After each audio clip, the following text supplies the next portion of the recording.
Assalamualaikum. Our next topic is atomic number. Atomic number क्या होता है? The number of proton in an atom is called its atomic number. Atom के अंदर जो number of proton होते हैं उनको हम क्या कहते हैं? Atomic number. आप लोगों ने पेरियोडिक टेबल देखा होगा. पेरियोडिक टेबल में दो चीज़ें गिवन होती हैं जब भी कोई एलिमेंट दिया होता है.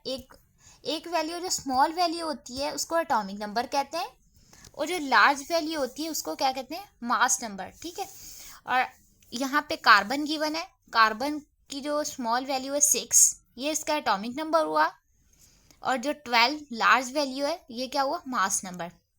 हर एलिमेंट का डिफरेंट एटॉमिक नंबर होता है. आपने पेरियोडिक टेबल में ये चीज़ नोटिस की होगी. न्यूट्रल एटम्स जो हैं उसमें पॉजिटिव पार्टिकल जो है इक्वल होते हैं नेगेटिव चार्ज पार्टिकल के. पॉजिटिव आपको पता है क्या होता है? पॉजिटिव प्रोटॉन को कहते हैं पॉजिटिव पार्टिकल और नेगेटिव पार्टिकल इलेक्ट्रॉन को कहते हैं. इट्स मीन कि जितने एटॉमिक नंबर होंगे, जितने नंबर ऑफ प्रोटॉन होंगे एक न्यूट्रल एटम के अंदर, उतने ही नंबर ऑफ इलेक्ट्रॉन होंगे. Got it? ये मैंने नीचे मेंशन भी किया हुआ है. Atomic number is equal to number of electron, यानी कि एटॉमिक नंबर जो कि नंबर ऑफ प्रोटॉन भी है किसके बराबर है? नंबर ऑफ इलेक्ट्रॉन के.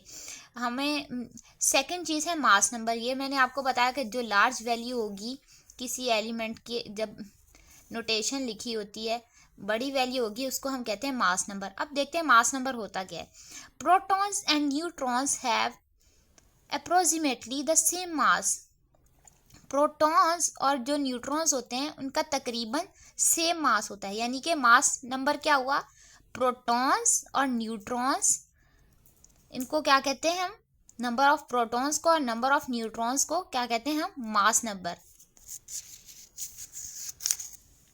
एटम्स के अंदर सिर्फ प्रोटॉन और जो है न्यूट्रॉन ही नहीं होते बल्कि इलेक्ट्रॉन भी होते हैं. इलेक्ट्रॉन जो नेगेटिवली चार्ज होते हैं, इलेक्ट्रॉन का मास जो है ना बहुत स्मॉल होता है, इसलिए उसको इग्नोर किया जा सकता है. तो हम कैसे बताएं कि एटम का मास किस पे डिपेंड कर रहा है? The mass of atom depends on how many protons and neutron it has.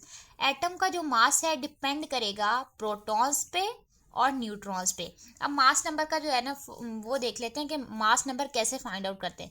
Number of protons जो कि एटॉमिक नंबर भी है plus number of neutron. This is a carbon, symbol of carbon capital C. 12 is a mass number and 6 is atomic number. Her carbon atom का जो है, हर carbon atom में, तमाम carbon atom में 6 ही प्रोटॉन होते हैं और 6 ही न्यूट्रॉन होते हैं. और जब इन दोनों को, न्यूट्रॉन को और प्रोटॉन को हम प्लस करेंगे 6 + 6 तो कितना मास नंबर हो जाएगा? 12.